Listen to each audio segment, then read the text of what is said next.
Welcome back. TikTok is reportedly building a new app to launch this fall for American users, as President Trump says he's pushing ahead with the sale. Pretty much have a deal. Now we're going to go and ask. I think we're going to start Monday or Tuesday asking and talking to China, perhaps President Xi or one of his representatives. But we pretty much have a deal. To make sense of this all, let's bring in Kurt, the cyber guy. Hey, Kurt. All right, tell us, what do we need to know about this new app? Emily, good morning to you. Yeah, apparently, the question I always get is TikTok going to shut down? No, apparently not, according to the president. I mean, for a president who really understands media, he's not going to let this thing die. But who's at the top of this? Oracle has emerged as a leading company in negotiations to buy TikTok and take control of its U.S. operations. Now, even if this deal is reached, the Chinese government still has to approve this. So we're going to watch that, excuse me, and how it may relate to their negotiations for tariffs, et cetera. TikTok developing a whole new version of its app called M2. Now, I haven't seen it yet. I don't know what it's going to do, but what we do know is it'll keep some borders around TikTok, keeping essentially the Chinese from having control of the servers here in the U.S.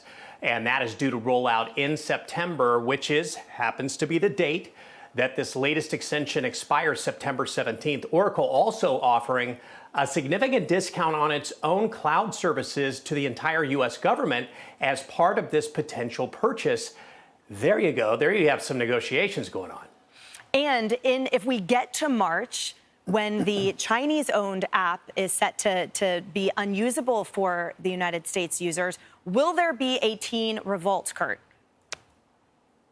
There will be a American revolt. It's not just teenagers now using TikTok. It's tens of millions of people in this country making a living off of it, as well as teens that just are addicted to it. And so, no, there's not going to be, it's not shutting down. It's not shutting down. We'll get the U.S. version. All right, and then on to this. So the FBI is warning us about phone scammers, and apparently there's a late trend, the latest trend, is these phone scammers impersonating government agencies with official phone numbers, threatening arrests, asset freezes, or legal action, pressuring victims to pay thousands of dollars. Tell us, what can we learn and do to avoid these scam calls or avoid becoming victims to them? On your phone, it looks like it's the FBI calling you, like, what in the world are they calling me for? And then they have a very convincing argument that suddenly gets people roped in. And this trend is dangerous, and it's taking money from people.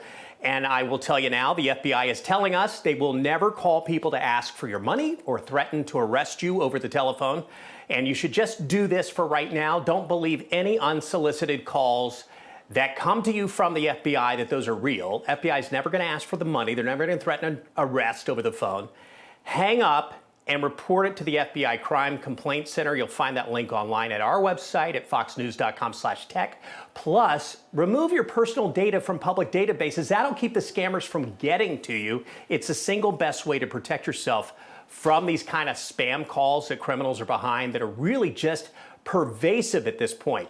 And Emily, I'll leave you with this. I keep getting calls as the nation grips the tragedy in Texas. I keep getting calls. How do I make sure my alerts are turned on in case there is some sort of devastating emergency near my home? We'll show you right there at that website. It's cyberguy.com, and I'll get you hooked up whether you have an Android or an iPhone. Yeah, tangentially, it boggles my mind the volume of impersonators out there, Kurt, and how many people fall for it. So now I have a code word with my family just in case they get that AI call. But very every smart. day, very smart, Emily. All the very social media, all the videos of me, I'm like, that is not me, but it looks and sounds just like me. So it's no wonder people are falling for it. But at the same time, just don't trust anything. That's my advice, not the cyber guys. For more advice, go to cyberguy.com. Thanks, Kurt. I'm Steve Doocy. I'm Brian Kilmeade. And I'm Ainsley Earhart. And click here to subscribe to the Fox News YouTube page to catch our hottest interviews and most compelling analysis.